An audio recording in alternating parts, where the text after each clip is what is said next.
Hello guys, നിങ്ങൾ വിചാരിക്കണ്ടോ ഇവനെന്താ ഇപ്പോൾ ഈ തേങ്ങ പൊളിക്കുന്നതെന്ന്. അപ്പം ഇന്ന് വൈകുന്നേരത്തെ നമ്മുടെ ചായക്കടി എന്ന് പറയുന്നത് ഉണ്ട അഥവാ കോഴിക്കട്ടയാണ് കേട്ടോ. അപ്പോൾ ഞങ്ങൾ വെറുതെ ഇരുന്ന് വിചാരിച്ചാണ് ഇന്ന് ചായക്കടിയായിട്ട് കോഴിക്കട്ട ഉണ്ടാക്കുന്നത്. അങ്ങനെ ഞാൻ തേങ്ങ പൊളിച്ച് അച്ഛൻ്റെ കയ്യിൽ തേങ്ങ കൊണ്ട് കൊടുത്തു. അച്ഛൻ തേങ്ങ ഇറക്കി തന്നു. അപ്പം ഞാൻ അടുപ്പത്ത് വെള്ളം വെച്ചാൽ തിളപ്പിച്ചെടുത്തു കേട്ടോ. അപ്പോഴേക്കും ആൻറ്റി ഇതാ അവിടെ അരിപ്പഴയൊക്കെ എടുത്ത് വെച്ചിട്ടുണ്ടായിരുന്നു. എന്നിട്ട് അത് തിളച്ച വെള്ളം ഒഴിച്ച് ആൻറ്റി അത് മിക്സ് ചെയ്ത് നല്ല വൃത്തിക്ക് ഒരു നല്ല സോഫ്റ്റായിട്ട് മാവാക്കി തന്നു. അപ്പോഴേക്കും അച്ഛൻ തേങ്ങ ചിരക്കി കഴിഞ്ഞിട്ടുണ്ടായിരുന്നു. അപ്പോൾ തേങ്ങ സുന്ദരനല്ലല്ലോ എന്ന് ആലോചിച്ചപ്പോഴാണ് ശർക്കര ഇടാമെന്ന് ഓർത്തത്. അപ്പോൾ എൻ്റെ അനിയൻ വന്നു, അവനെ കൊണ്ടൊരു ഹായ് ഒക്കെ കാണിച്ചിട്ട് ഞാൻ എന്ത് ചെയ്തു, ശർക്കര അതിലേക്ക് തേങ്ങയിലേക്ക് ചിരണ്ടിയിട്ടു. അപ്പോൾ നമ്മുടെ തേങ്ങ നല്ല മേക്കപ്പ് കഴിഞ്ഞ് നല്ല സുന്ദര കുട്ടപ്പനായി മാറിയിട്ടുണ്ട്.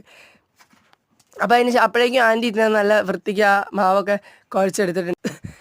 അതിനുശേഷം ഞാൻ അതിലേക്ക് തേങ്ങയിലേക്ക് കുറച്ച് ജീരകം ഇട്ടു കേട്ടോ. എന്നിട്ട് നമ്മൾ അടുപ്പത്തേക്ക് ഇഡ്ഡലി തട്ടിൽ വെള്ളം ഒഴിച്ച് ഞാനത് വെച്ചിട്ടുണ്ടായിരുന്നു ചൂടാകാൻ വേണ്ടിയിട്ട്. അപ്പോൾ ആൻറ്റി ഒന്നുകൂടെ മാവിനെ ഇടിച്ച് പരത്തി കുഴച്ച് നല്ല വൃത്തിയാക്കി എടുത്തു. അതിലേക്ക് ഞാൻ എന്നിട്ട് ആദ്യത്തെ 2-3 ഉണ്ട ഫില്ല് ചെയ്തെടുത്തു, തേങ്ങ ശർക്കര. അത് കഴിഞ്ഞ് ആൻറ്റി പിന്നെ അത് ബാക്കിയെല്ലാം ഫില്ല് ചെയ്ത് വെച്ചിട്ടുണ്ട് കേട്ടോ.